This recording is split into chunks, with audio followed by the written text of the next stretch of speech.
Hi friends, நினைத்தாலும் இன்றைக்கி சீரியலை பற்றி தான் நம்ம இந்த வீடியோக்குள்ளே பார்க்க போகிறோம். வாங்க நம்ம வீடியோக்குள்ளே போகலாம்.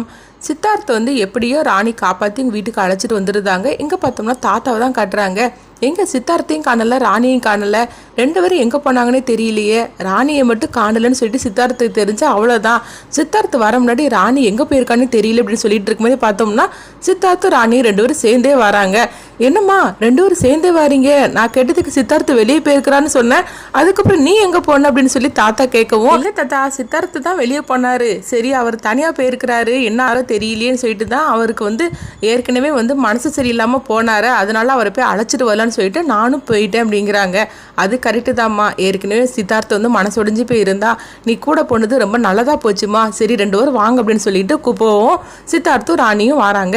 இவங்க ரெண்டு பேரையும் பார்த்ததுமே பார்த்தோம் தமனாவும் ரகுரனும் ரொம்பவே அதிர்ச்சி அடைகிறாங்க. அப்போ மன சொல்கிறாங்க, எப்படி பார்த்தாலும் சரி தான் அந்த ராணி சித்தார்த்தை காப்பாற்றி கூட்டிகிட்டு வந்துட்டா போலுக்கு, நல்ல வேலையை அம்மா இல்லை, அம்மாவுக்கு இந்த விஷயம் தெரிஞ்சிச்சுன்னா என்ன ஆக போதோ தெரியல அப்படின்னு சொல்லிட்டு இருக்கவும், அப்போ ரகுரன் கேட்குறாங்க, என்ன தம்முனா நம்ம என்ன பிளான் போட்டாலும் சரிதான், கடைசியில் அந்த ராணி அதை உடச்சிட்டு போயிருதா இல்லை, கடைசியில் அவள் தான் ஜெயிச்சு போயிருதா, இப்போ என்ன பண்ணுறதுக்கு, பொம்மையை கூட நம்ம ஈஸியாக சமாளிச்சிடலாம் போலுக்கு, அந்த ராணியை சமாளிக்கவே முடியலையே, எப்படி பாரு சித்தார்த்தை காப்பாற்றி கூட்டிகிட்டு வந்துட்டா அப்படிங்கவும். அப்போ தமனா சொல்கிறாங்க, நீங்கள் ஒன்றும் கவலைப்படாதீங்க, இவளுக்கு நான் வேற ஒரு ஐடியா வச்சிருக்கிறேன் அப்படிங்கிறாங்க.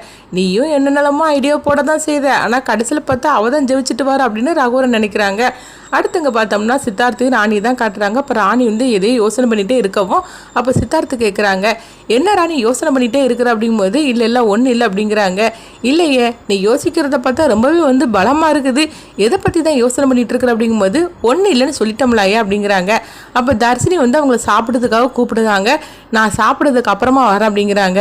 என்ன இந்த மாதிரிலாம் பேசிகிட்டு இருக்கிறேன், உனக்கு இல்லாட்டாலும் உன் வயிற்றில் உள்ள குழந்தைக்காக சாப்பிட வேண்டாமா, வா அப்படின்னு சொல்லி சித்தார்த்து கூப்பிட்டுட்டு இருக்கிறாங்க.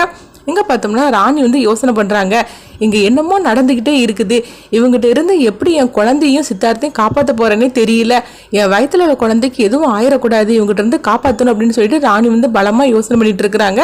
அடுத்து சித்தார்த்து ராணியை சாப்பிட்றதுக்காக அவங்க அழைச்சிட்டு போகிறாங்க. இந்த மாதிரி தான் இந்த கதையை எடுத்துகிட்டு போகிறாங்க. ராணியோட குழந்தைக்கு எந்த ஆபத்து வராமல் ராணி எப்படிலாம் காப்பாற்ற போகிறாங்க. கண்டிப்பாக தமனா சும்மா இருக்க மாட்டாங்க. அடுத்தது ஏதாவது ஒரு பிரச்சனை எடுத்து அவங்க ராணியோட குழந்தைக்கு சித்தார்த்துக்கு அடுத்தது எந்த மாதிரிக்கு ஒரு ஆபத்து விளைவிக்கலாம் அப்படின்னு சொல்லிட்டு தான் அவங்க யோசனை பண்ணிட்டு இருப்பாங்க. அவங்ககிட்ட இருந்து தன்னுடைய குழந்தையும் சித்தார்த்தையும் ராணி எப்படி காப்பாற்ற போறாங்கன்னு சொல்லி நம்மளும் வெயிட் பண்ணி பார்க்கலாம்.